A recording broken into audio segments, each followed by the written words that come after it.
Hello, our friends, Evolutionary Energy Arts family. Hello there. Welcome back. Welcome back, guys. So we're looking at a little picture here showing the Shining Ones. This was taken from the movie Knowing, which was such a cool movie in many ways, but at the same time, it was also provoking a lot of fear that may not be necessary. Who are the Shining Ones? Why did the church try to erase them from the history of mankind?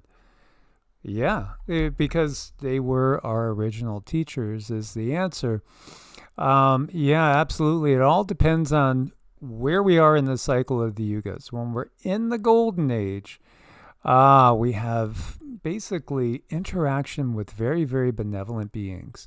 Same thing in the Silver Age. As we get into the Bronze Age, there's a lot of other beings coming and going that maybe are not always so benevolent.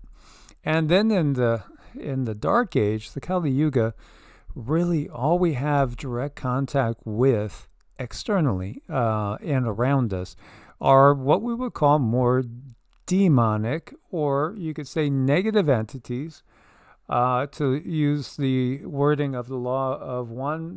These are beings in the Kali Yuga that are in service to themselves and really in service to the darkness, the antithesis of the light. So most of the time, thankfully, we interact with benevolent beings. And for most of the time, it's really just benevolent beings. In fact, when you look to our mythologies, you will see there are so many encounters with these quote-unquote heavenly beings that are very, very positive in nature. Even in the Bible and in some books that are not necessarily in the Bible, but they're in the Pseudepigrapha, in the apocalyptical books, in the Nag Hammadi, Dead Sea Scrolls, you'll see encounters with beings that are benevolent, and then also encounters with those that are not so nice.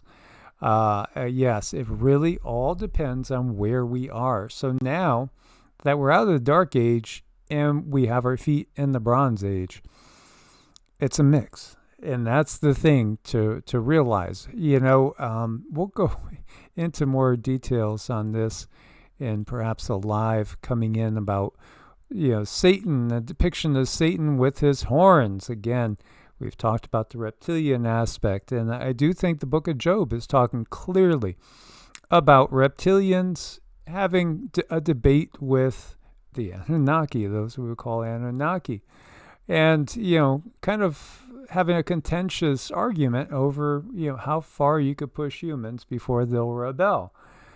But make no bones about it, the two entities described both torture humans and both, interact in a negative way with humans. When you see Baphomet, we've covered this before. When you see the two snakes, they are representative of the Ida and the Pingala. Those are nadis. Those are two main nadis, energy ley lines in the body.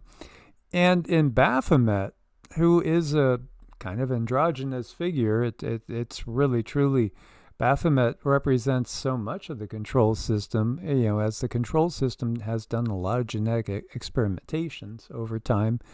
Baphomet itself is literally a construct, and what we get is actually AI when you get down to it.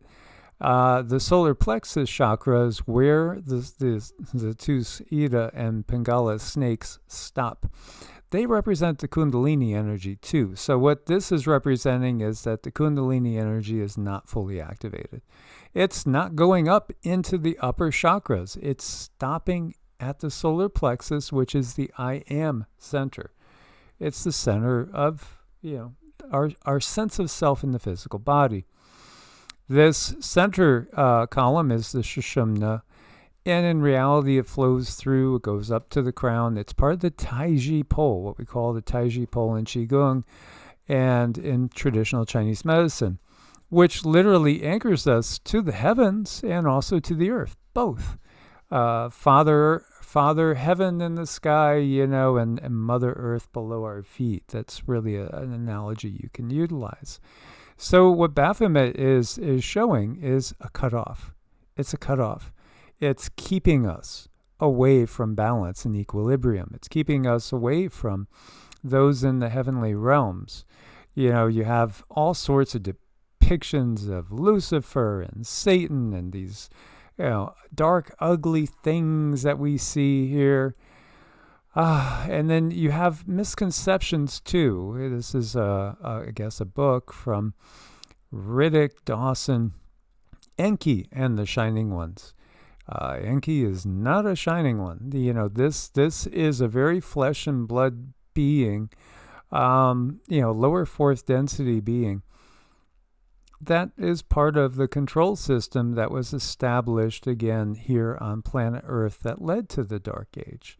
Yeah, the Dark Age would have happened anyway, but the control system that came in, that did not necessarily have to happen because of the Yugas, which just simply we dropped low enough in frequency to where these more malevolent, taking advantage of other entities could interact with us and really waylay human thought.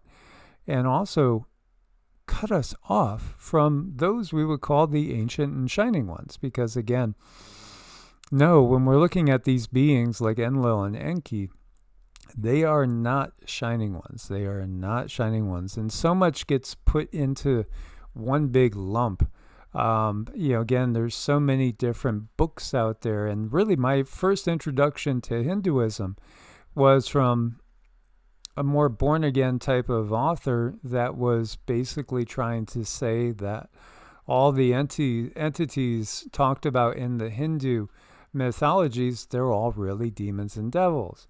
And what did I find? I found the exact opposite. I found that the devils and demons really resided in the church and in Western tradition that dominates the world. It is really, again, the Abrahamic traditions. They are brought here by the control system. Yes, those Enlil, Enki myths and everything starting in Sumer is because everything was erased that was pre-Sumer. Yes, when we look from the Hindu standpoint, Devas and Asuras, the Devas are the good guys, and they are the ones that are in service to the natural order. The Asuras, they're in service to themselves. Yes, absolutely. Self-serving entities, just like the political system we've had on planet Earth all of our lives. But the Devas serve the higher order, and they are the ancient and shining ones. Beings like Kuan Yin, beings like Lakshmi and Ganesha, and so many others. These were our teachers before the Kali Yuga came to be. And again, they come from all different cultures, like White Buffalo Calf Woman. And is she really a Native American? Well, in reality, she's a starseed, what we would call a starseed. She came here to teach us and to guide us. These were loving, more compassionate, benevolent beings that simply wanted to truly teach us how the universe works. And, how we can grow and become the best version of ourselves. The key to that is truly service to others, not service to self. This was a good book. It's at least 20 years old. No More Secrets, No More Lies, a handbook to Starseed Awakening. And Patricia Corey wrote this. And part of what she talks about is the takeover of ultimately the church, which is really ultimately coming down to these Anunnaki beings with their reptilian cohorts that took over the planet and brought us into the darkest of dark ages. What they had to do was to cut us off from the natural order. This is why we find when we look way back, societies were matriarchal in the past. Matriarchal societies dominated the planet. And all of a sudden, that changed, and it was patriarchal. And it's very much Mars and Venus when you really, really get down to it. It's Mars and Venus, coming from a place of war and control or coming from a place of love and compassion. The system obviously doesn't have love and compassion in it. And it demands conformity. The creator of this everything, that we might call a multiverse, is all about us having our own exploration into reality, coming up with our own conclusions. It's not one size fits all. It's everybody doing your own thing in your own way, acting always out of love and compassion for the other. So you naturally don't want to inhibit another person from making their own decisions. But that's exactly what the system said. The system gives us absolutes. It tells us there's only one way. It is very dogmatic. It tells you what you're going to do and how you're going to do it. It tells you exactly to stay in a box and don't lift yourself out of the box. Don't you dare look away from that box. So yeah, Satan resides in the dominant systems that we've been given on this planet, because we know also the teachings of Yeshua are not the same as the teachings of the modern church. No, quite the opposite, in fact. Kingdom of heaven lies within, also giving us a clue to go ahead and develop your pineal gland. If the light of thine eye be single, then thy whole body will be full of light. But they don't want light. They want darkness. This is why they spray clouds in the sky, because they're terrified of the light. The light triggers our evolution. The light triggers our awakening. They don't want that. They want to keep us in the dark. And it's so obvious by every act they do. They tell us to just read this one book. That's it. All you need is this one book. And you will stay asleep and you will stay their little puppets. Yes, this is the reality of the world that we're in. And it's so easy to read the energy. Just read the energy. Whenever I feel any of these energies that go back to the system, it makes me nauseous. It makes me volatile nauseous, because I just don't have a tolerance for it. And it's so apparent. It's right there in front of our faces all the time. So many people didn't know Palpatine was really Darth Sidious. And again, there could be no greater analogy to this. The fact that it's the church, those that claim to have the light, that are truly bringing in the darkness. And the whole purpose of the witch hunts were really all about exterminating the connection to nature, the connection to the Devas, the connection to the elemental forces. There are elemental beings around us every day, all the time. In Tolkien's tales, it's said that we go into the age of men and all the other life withdraws. There's no more interaction with elves and dwarves and hobbits and the like. Well, that's representative of no more interaction with the spirits of nature. These elemental beings, of which the Devas are at the top of the elemental natural order. And yet they are benevolent beings that teach us to go within, learn more about who you are, explore creation and reality. It's not about conformity. It's not about slavery. It's not about punishment. Do this or else. No, quite the opposite. It's about a journey of self-discovery. And that's what the system took away from us, was this self-discovery. The whole purpose of Hinduism is what? It's self-knowledge, self-realization. Who really am I? Who do I really want to be? How do I blend, the light and the dark that is within me, in order to become a better person that can be in service to all, and thus serve the natural order?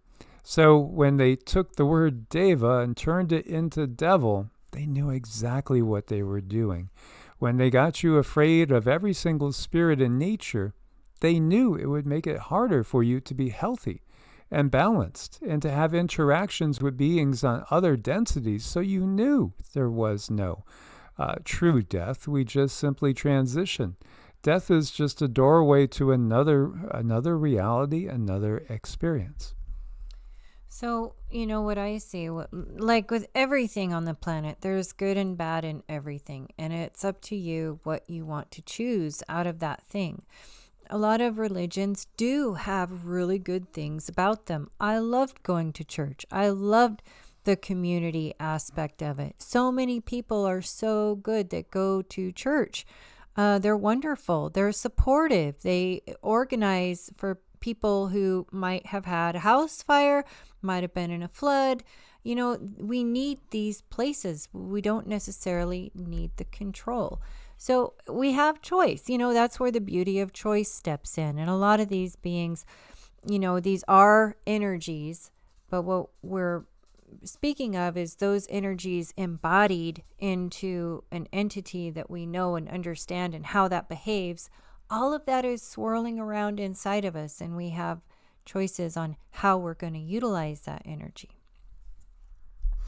Absolutely. And now what are we finding? We're finding at this point in time, as we enter the Bronze Age, that the ancient Vedic viewpoint of the universe is actually pretty accurate, because they understood quantum physics, and they understood the fact that there's many different lokas. There's innumerable lokas. Loka means world. It's even known that beings like Vishnu, like Krishna and stuff, they originate in other worlds, other realities, other densities. Again, there's an infinite number of realities out there, and we could just tune into different realities when we set our mind to it and we change our frequency. We stop operating out of this sense of lack when it comes to the whole concept of original sin. It truly is gaslighting at the highest degree. It's telling you there's something wrong with you just because you're born. There couldn't be anything more devastating on your sense of self than believing in a concept like that. It truly, again, is something that's of the dark age, and it's time for those type of concepts to go.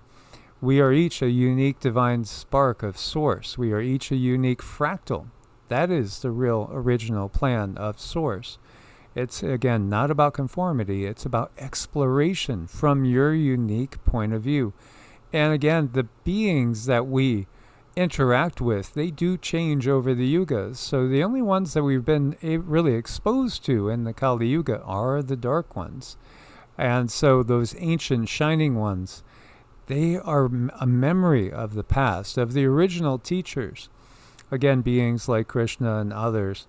Again, it's not just from any one system, because ultimately, there's a myriad of different worlds. They're uncountable. There's so many different realms. There's so many different densities, so many different worlds, lokas, in the Hindu scripture.